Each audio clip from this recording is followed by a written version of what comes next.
my viewers and my listeners. And on this day, I'm going to take you through a grade 7 English lesson. Grade 7 English lesson, and our strand is grammar.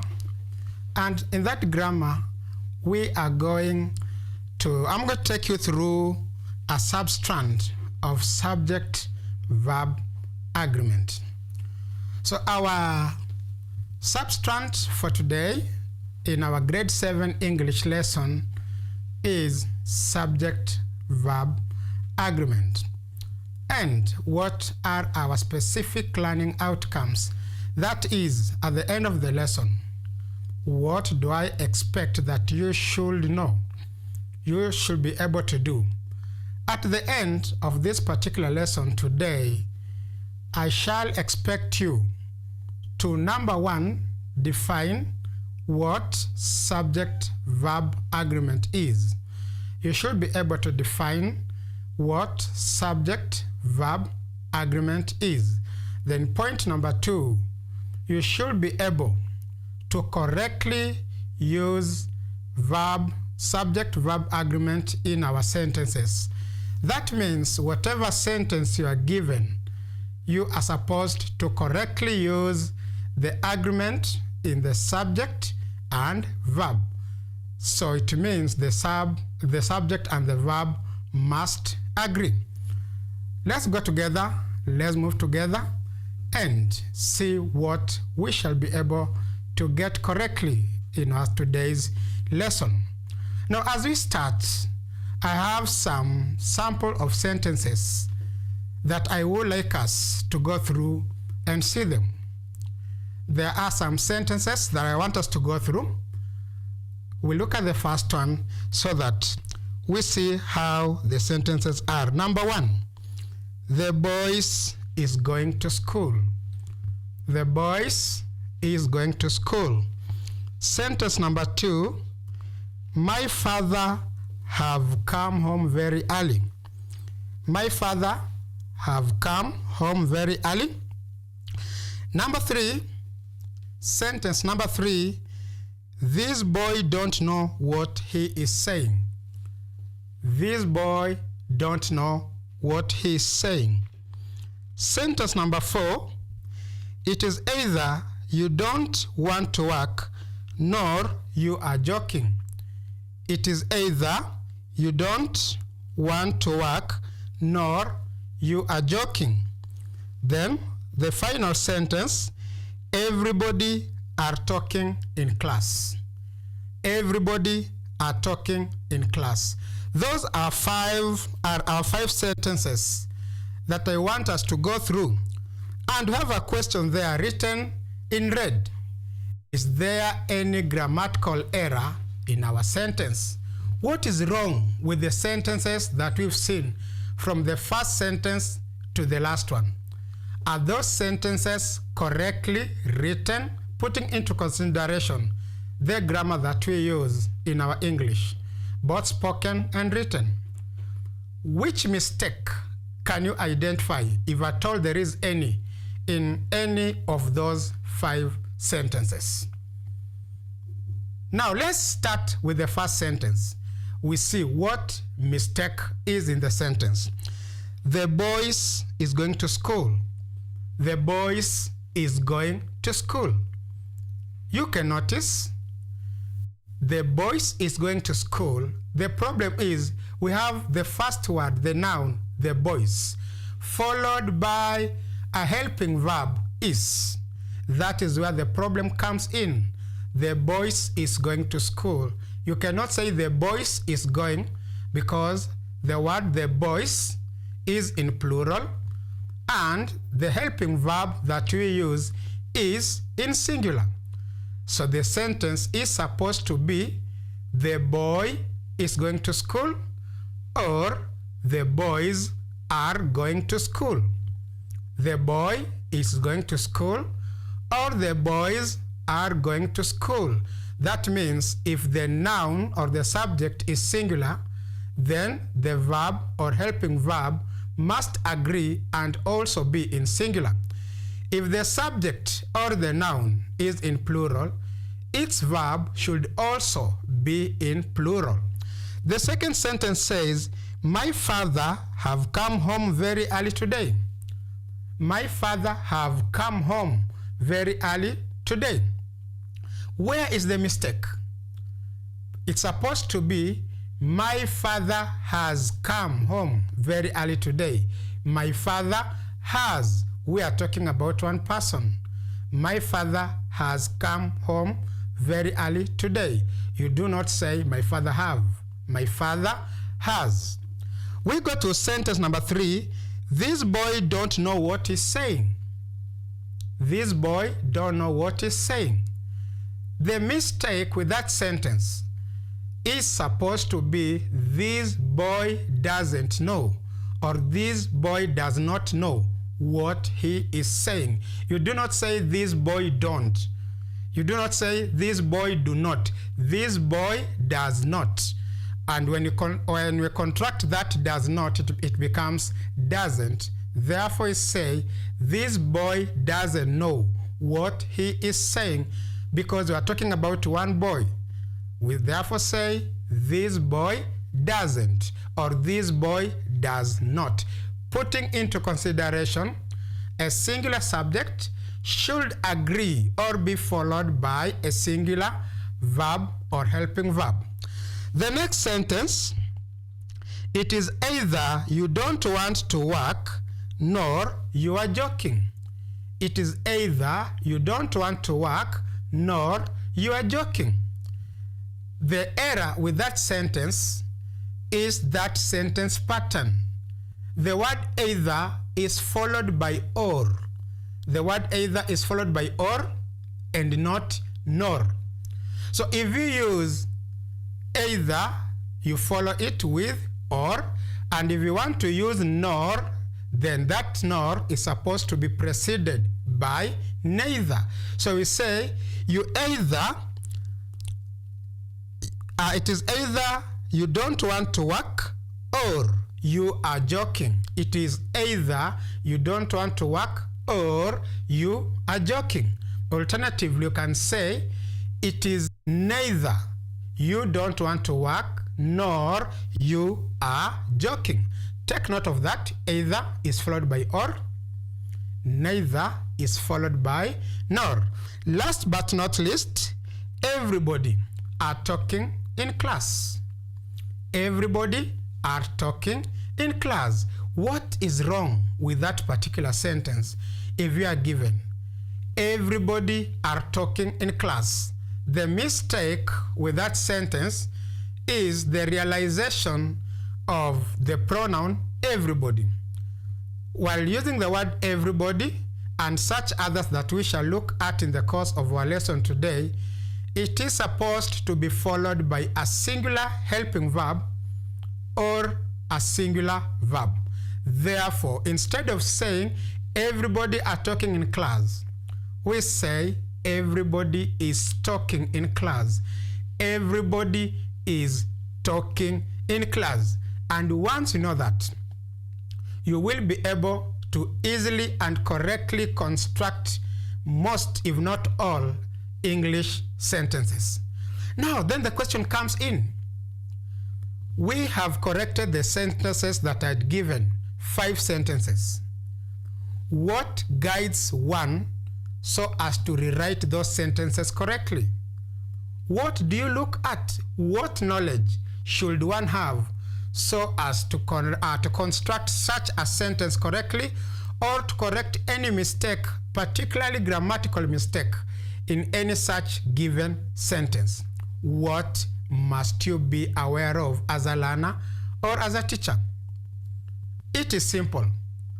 For you to be able to construct such correct sentences, you should have knowledge on what is called subject-verb agreement. And that is what has led us to our today's substrand, subject-verb agreement. And this simply means the subject and the verb should agree. If the subject is singular, then the verb should also be singular. And that will mean that they agree. Now, Again, that leads us to another thing or another point, which is the definition of our substrand subject-verb agreement. What is subject-verb agreement? What is subject-verb agreement? As you can see, subject-verb agreement simply means that in any given sentence, both a subject and its verb must agree. Both the subject or any subject given and its verb must agree so as to have a grammatically correct sentence. And for them to agree, we have to observe the following things. For you to make sure that your subject and verb agree, there are some things that you have to put into consideration. And just before we look into the things that we have to put into consideration so as to take proper care of subject-verb agreement, I take you back to the last two lessons that we have been looking at. There are some things that have been very instrumental, and the first one that we have been looking at is the word subject.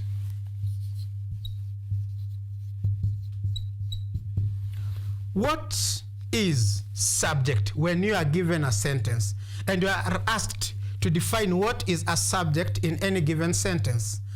All along, we have been defining the word subject as the doer.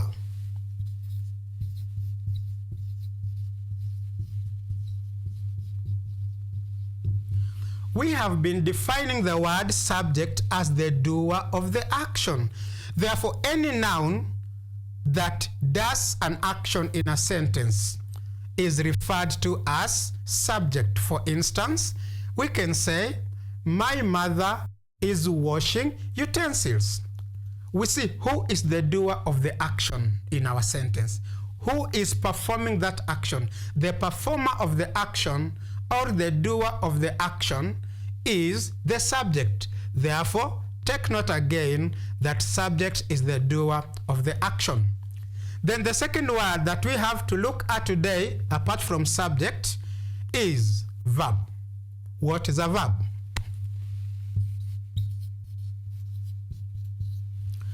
A verb is an action word or a word that shows action.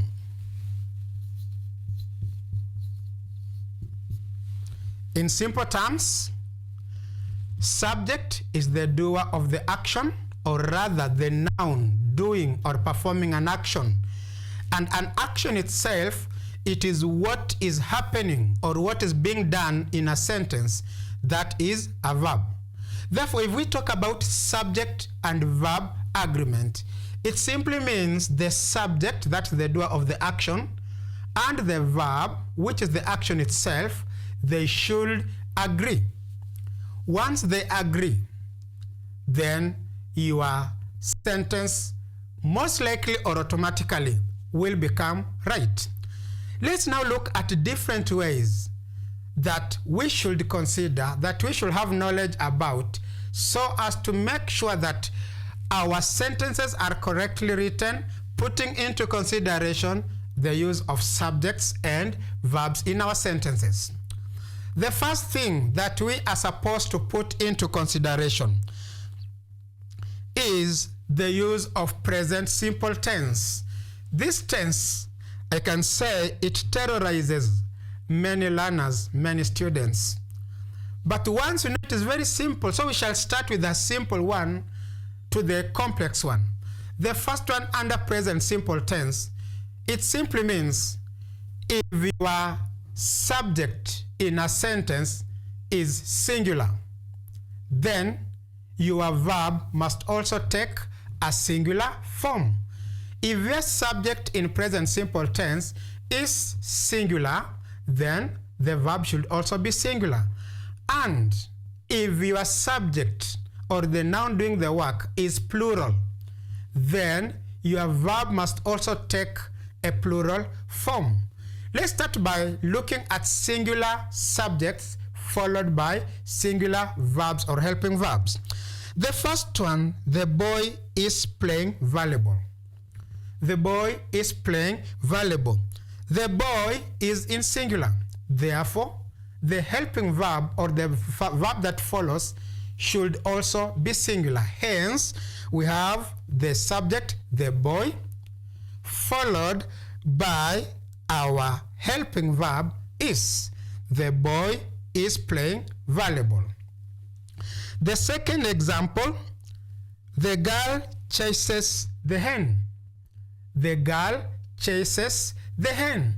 The girl is singular subject, and the verb that we use there is the verb chases. You cannot say the girl chase. You say the girl chases the hen. That verb is written in singular form. Finally, in that category, Thomas comes to school very early. Thomas comes to school very early. You cannot say Thomas come. Thomas in one person is one person, so you say Thomas comes to school very early. Therefore, that means a singular subject must be followed by a singular verb or helping verb, because where you do not use a verb, then you use a helping verb. And also a helping verb, because it helps the verb, especially to get the tense. The helping verb and the verb can both be used in the same sentence.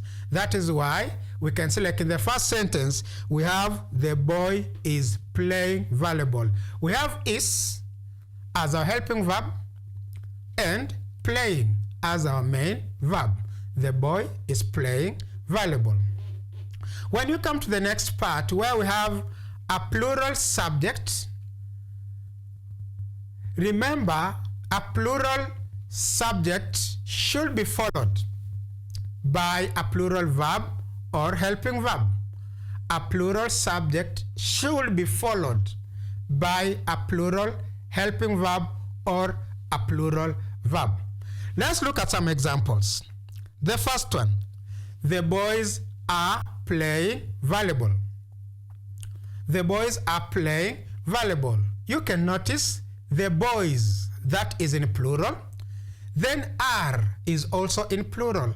Therefore, plural subject should be followed by plural helping verb or plural verb.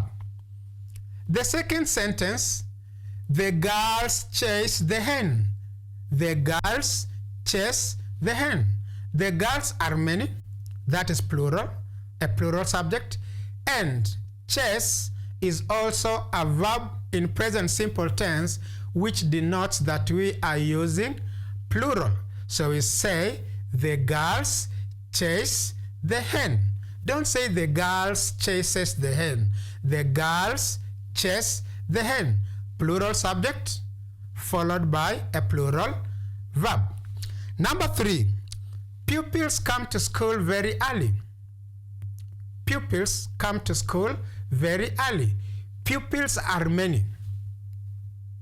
So, pupils being many, that means the subject is plural and the verb that we use must also be plural.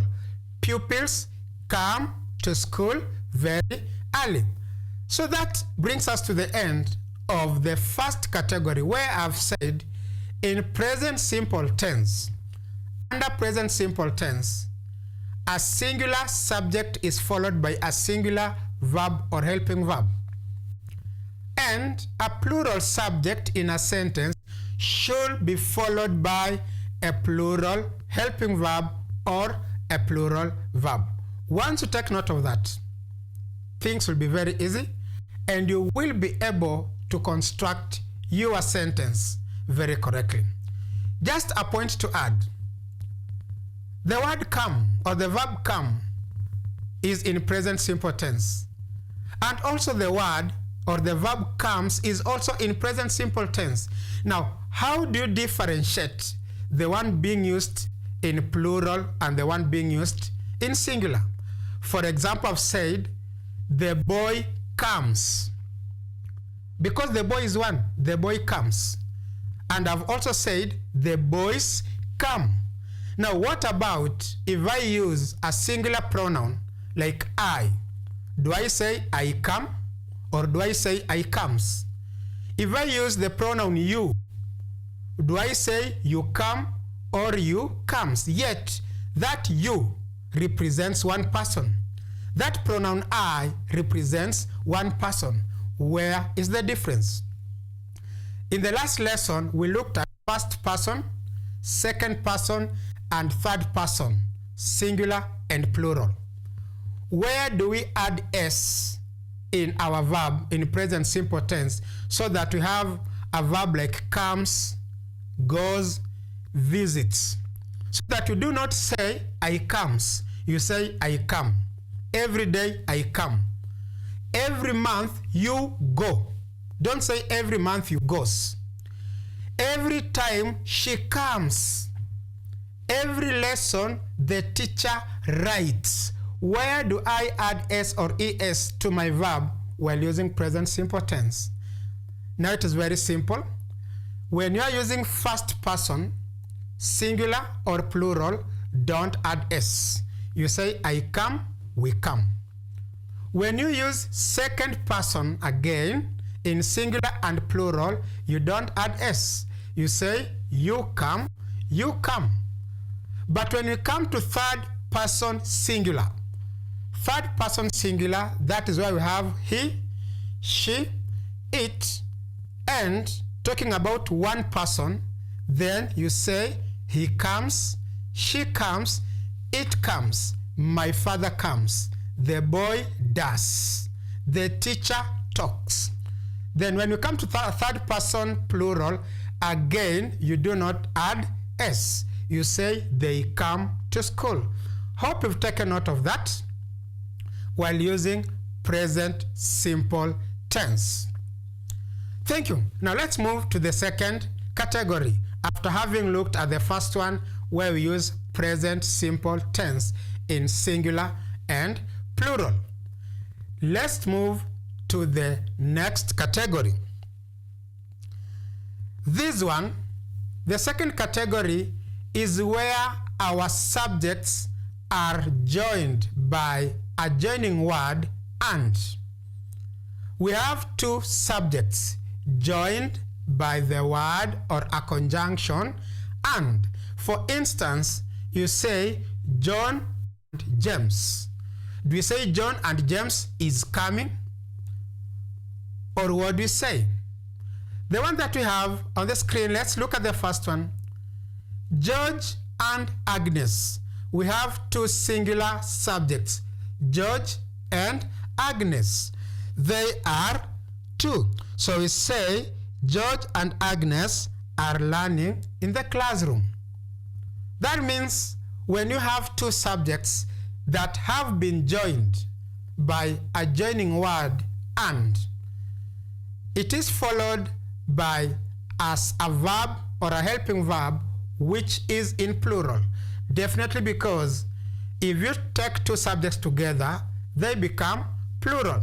And that's why we say George and Agnes are. You don't say George and Agnes is. George and Agnes are learning in the classroom. The second example, boys and girls were laughing. Boys and girls were laughing coquettishly. Boys and girls, those are two plural subjects. And these two plural subjects, they are joined by and. Definitely they should be followed by a plural helping verb or a plural verb. And you can see the plural helping verb there is were. That sentence is written in past continuous tense. So boys and girls were laughing. Number 3, my father and I. My father and I. We can see those are two subjects. We have there my father, we have I. My father and I do good work. My father and I do good work. You don't say my father and I does.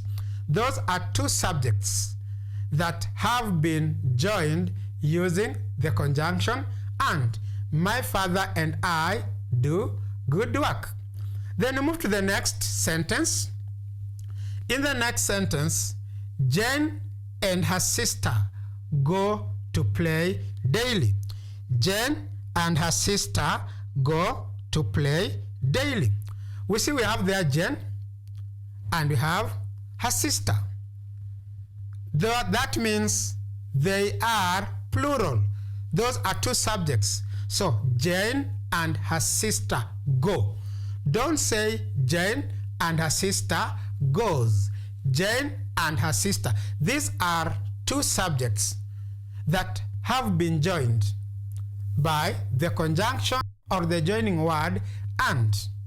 And I said earlier, if two subjects are joined by and, then the two subjects are supposed to be followed by a verb or a helping verb which is plural, so that we take care of a subject-verb agreement, so that they agree. Jane and her sister do. Don't say Jane and her sister does. The next sentence. A pencil and an eraser make writing easy. A pencil and an eraser make writing easy.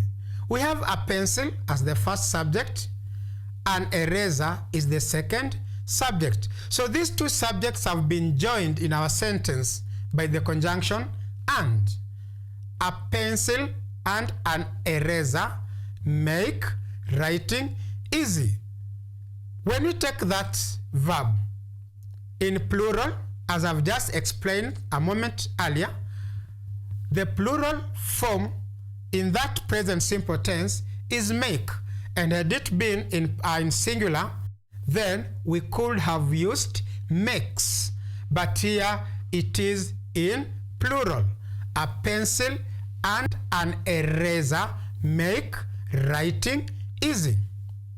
Now again, that one brings us to the end of our second part of the points to take while dealing with subject-verb agreement.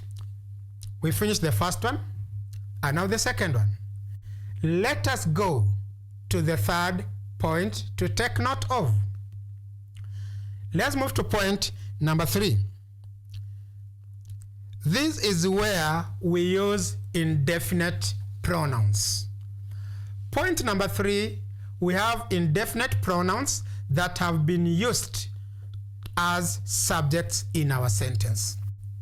Indefinite pronouns, the word indefinite simply means it is not something that you are sure of.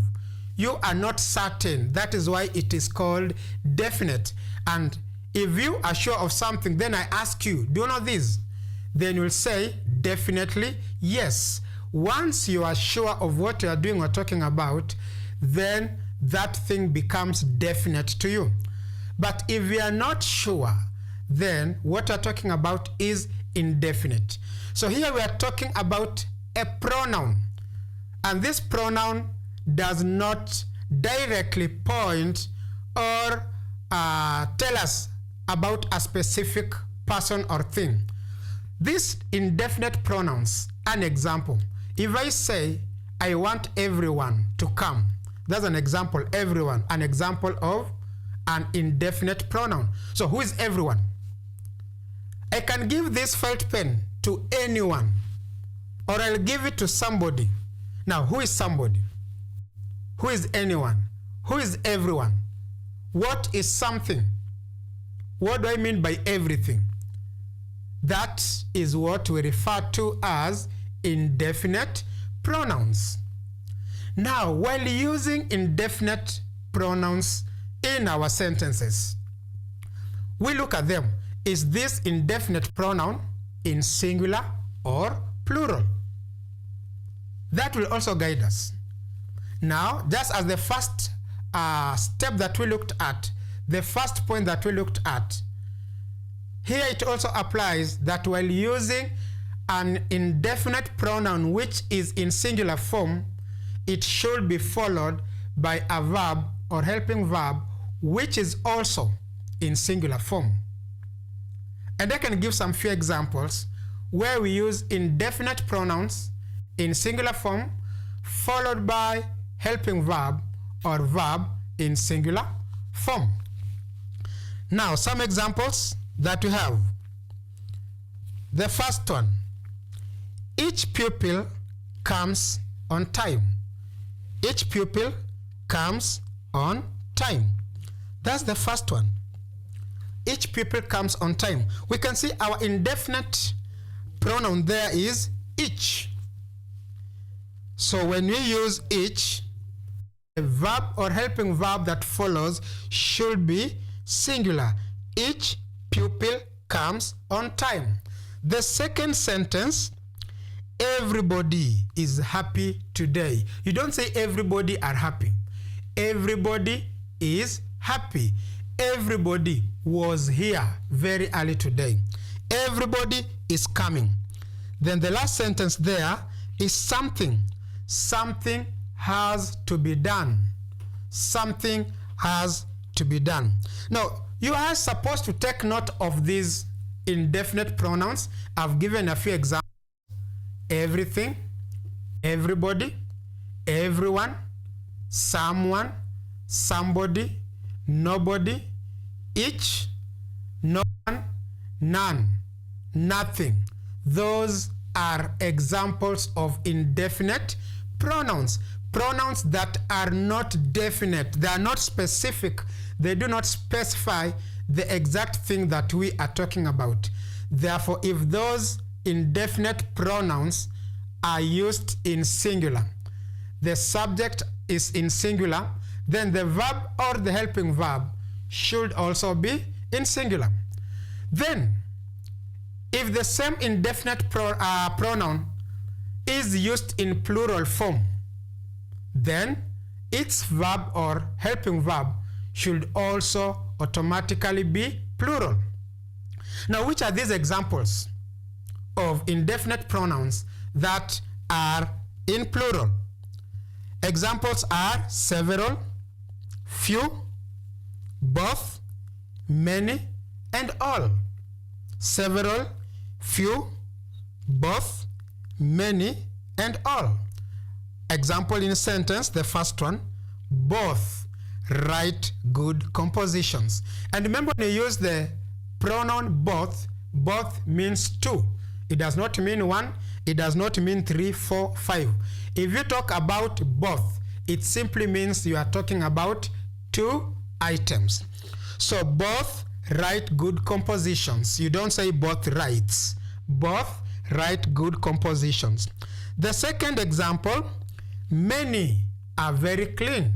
It can be maybe many plates, many people, many houses. Many are very clean. So you can see many as a plural indefinite pronoun is followed by a plural helping verb. Many are very clean. Then last but not least in that category, several have finished. Several have finished. Several what? So it can be several people. It can be several players. It can be several animals. They have. So you say several have finished. Several have gone home. Probably you're talking about students in school. It's time for going home. Then you can say several students have gone home. Several have gone home. All have gone. All people come here early. All come early. Therefore, to sum that up, a plural indefinite pronoun takes a plural verb or helping verb. That brings us to the end of category 3. We move to category 4. The fourth thing that you're supposed to consider while tackling subject-verb agreement. Here is the use of compound subject or structure of a sentence. And the first one is either. The word either is followed by or. And the word neither is followed by nor. I repeat, either is followed by or, and neither is followed by nor. Now, how do we use them? How are they used? I've said either is followed by or, neither is followed by nor. Simple explanation. When using either or we are using neither followed by nor, the verb takes the form of the subject closest to it. The verb that you use, or the helping verb, takes the form or agrees with the subject closest to it. An example I can give so that we see, because I can say, for instance, either the teacher or the learner. We have two subjects there, either the teacher or the learner. Neither the teacher nor the learner. Those are two subjects in our sentence. We look at the subject closest to the verb. Is it singular or plural? Now, if the subject closer to the verb is singular, then we use the verb which is in singular form. And if the subject closer to the verb is plural, then the verb automatically becomes plural. As simple as that. If the subject closer to the verb is singular, then the verb becomes singular. If that subject is plural, the verb also becomes plural. Let's look at some few examples so that we clarify that. Number one, neither the coach nor the players are coming today. Neither the coach nor the players are coming today. The coach is the first subject there, and it is singular. And I've said we look at the subject closest to the verb. Neither the coach nor the players. So the players is the one closest or closer to the verb. It will now take a plural verb or helping verb. We therefore say neither the coach nor the players are, because players is in plural. It takes a verb or helping verb in plural. The second example, either the players or the coach. Either the players or the coach is to blame. Either the players or the coach is to blame. So you can see the first subject is players, which is plural, and the second subject, which is coach, is singular. And the subject coach is closer to the verb or to the helping verb than the first subject. Therefore, this singular subject coach takes a singular helping verb, which is. And so we say either the players or the coach is to blame for such.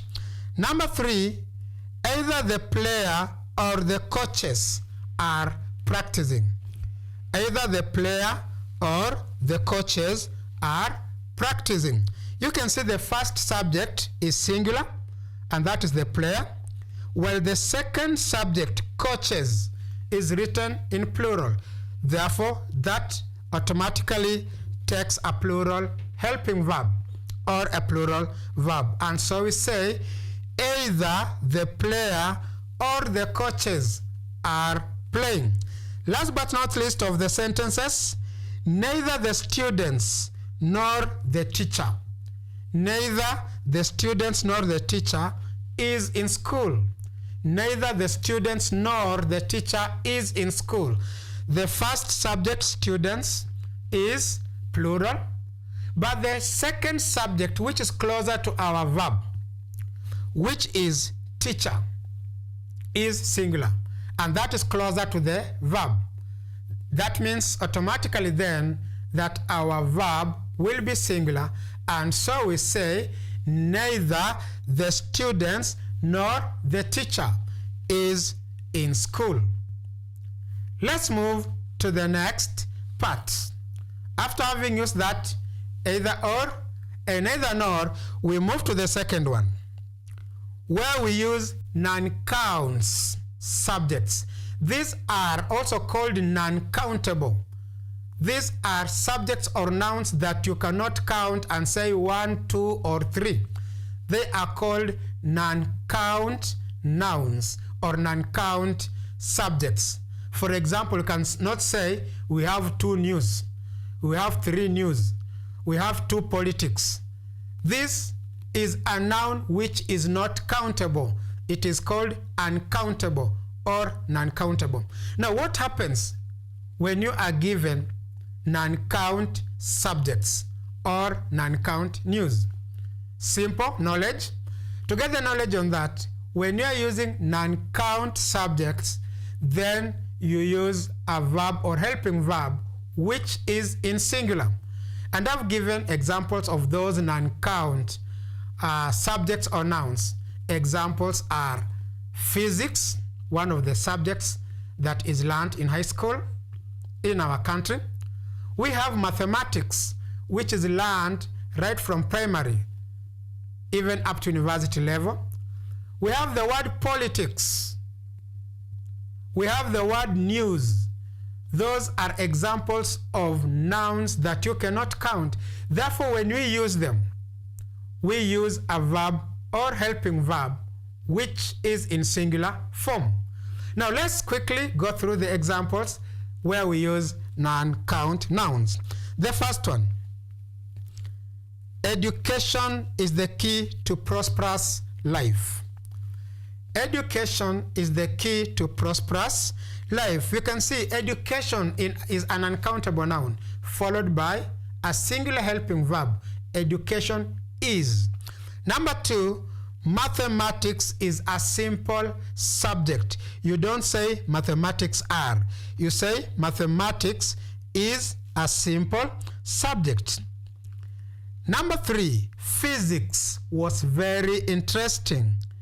Physics was very interesting. You don't say physics are. You say physics was. Physics is. Physics comes, the first lesson today. You use a verb or helping verb in singular. The fourth sentence, politics is a dirty game. Politics is a dirty game. We can also say politics comes and goes every now and then. Politics comes and goes every now and then. So you can see politics is an example of a non-count subject or noun. Therefore, it is followed by a verb in singular form or a helping verb in singular form. And that's why we say politics comes. Politics is. This news is. Very good. Now, we move to the next level, the next category, where we have some words that also guide us in subject-verb agreement. Here is where we use the words. There are 2 specific words that we use, and these words are as well as and together with. As well as and together with. What's so special while using these 2 words, as well as and together with? Point to note, while using these 2 words, either of them, you look at the first subject, and definitely there will be 2 subjects. So take note of the first subject. That is what will give you your verb. If the first subject is singular, then automatically the verb or the helping verb will become singular.